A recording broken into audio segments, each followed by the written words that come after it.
A friend of mine challenged me to shift my focus to becoming a fully integrated human being. I have no idea what she's talking about. Wait.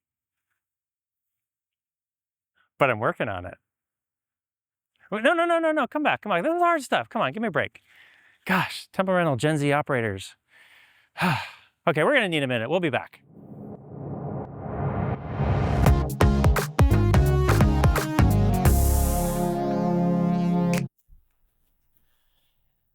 Hello, everyone. So, fully integrated human being, huh? Why is this so tough? Cut. Take two. And go. Paul, For f***'s sake, cut. sorry. In my defense, I don't have my glasses on. Is that really gonna help? No. Okay. Okay. I think I have it now. Let's try again. Sure you do. Thanks for the vote of confidence, bud. Anytime. And go. But, Do I need to even say it again? cut. You got this. Yeah. Do you really believe that? Absolutely not. Action! Hey, everyone. Welcome back to What's Jonathan Thinking? As you can see, my team is really invested in me figuring out what it means to be a fully integrated human being. As I've come to learn from copious research, There's a lot of ChatGPT. whatever. Being fully integrated is about bringing all the parts of yourself, your thoughts, emotions, and values into harmony so you can live authentically and lead more effectively. Wow. Did you write that all yourself? In the most authentic way possible, off. Anyways, if you grew up in Gen X, this wasn't exactly what we were taught to be. Largely, we were taught to fall in line, pay your dues, work hard, claw, bite, chew, punch, stab your way to the top, whatever it took. It turns out that while that might work for a select few of us, acting so self-centered and aggressively can have an impact on our relationships with, well, people, clients, teammates, partners, spouses, children. All those things add up. Moreover, it's not good for you. So what does it mean to be a fully integrated human? It's basically about getting all the different parts of you on the same page. Think of it like a band. Your mind, body, and emotions are the players, and when they're out of sync, it's a hot mess. But when they're working together, you achieve harmony. As my executive coach tells me, we achieve a state of flow. What happens when I'm in flow? I'm confident, I'm alert, I'm operating in an optimal state. I feel like the world is in balance because, well, I'm feeling balanced. To break it down further, a fully integrated human has achieved synchronicity in mind, body, and spirit. Let me explain. The mind is your logical side, the part that plans, analyzes, and makes decisions. The body is your physical side, the part that wants to move, rest, eat, stay alive. The heart or spirit is your emotional and intuitive side, the part that feels things deeply and guides you toward purpose. When these three are aligned, life feels good. You're authentic, clear-headed, and grounded. When they're not, you might feel stressed, conflicted, or like you're living someone else's life. So what does all of this mean for leaders like you and I? And more importantly, how can we apply this in our lives? First, you connect better with people. When you're self-aware and grounded, you can understand and relate to others on a deeper level. This builds trust and makes people want to follow your lead. Second, you're more authentic. No one likes a fake leader. When you're living your truth, people sense it and they respect you for it. Authenticity, it turns out, is a crucial component of your executive profile. As I have learned, the depth of my client relationships dramatically increases when I dare to be authentic. Third, you handle stress better. Let's be real, leadership is stressful, but when you're internally aligned, you're better equipped to deal with tough situations without falling apart or losing sight of your values. It's not that stress doesn't happen. It's that how you handle it is more constructive when you're a fully integrated human. If you can detect how you are emotionally responding to a situation, then you can also seek to minimize how it might impact others.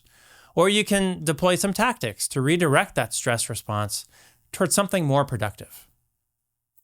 Fourth, you're more inclusive. When you accept yourself fully, flaws and all, you're more likely to create space for others to be themselves too. That makes for a healthier happier team. Fourth, you're more inclusive. When you accept yourself fully, flaws and all, you're more likely to create space for others to be themselves too. That makes for a healthier, happier team. Being more inclusive means actively embracing diversity and creating environments where all individuals feel valued, respected, and empowered to contribute. It involves recognizing and appreciating differences, addressing systemic and interpersonal barriers, and fostering equity by providing resources and opportunities tailored to diverse needs.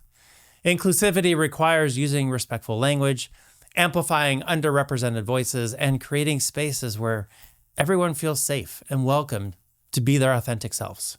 It's about educating oneself on biases, celebrating individuality, and adapting behaviors and systems to ensure accessibility and fairness.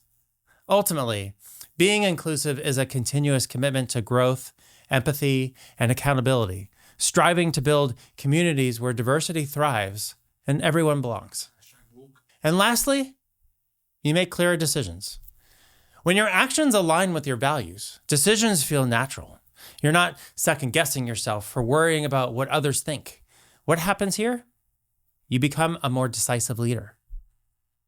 Now, for what everyone's been waiting for, how to actually get started on your journey to become a fully integrated person.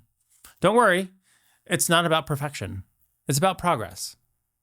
First step, get to know yourself. Take some time to reflect. What do you really care about? What fires you up? Journaling, meditating, or just thinking about these things can give you a lot of clarity. Next, live your values. Think about your top 3 values. Things like honesty, creativity, or family. Now ask yourself, are you living in a way that reflects those values? If not, what small changes can you make today? Third, learn to feel your feelings. Stop running from your emotions. If you're sad, feel sad. If you're angry, acknowledge it. And when you embrace your emotions instead of burying them, you start to understand yourself better. Fourth, own your flaws. Nobody's perfect. Accept your imperfections instead of beating yourself up over them. This makes you more relatable and authentic, not just to others, but to yourself. And lastly, keep growing. Integration isn't a one and done deal. It's a lifelong process.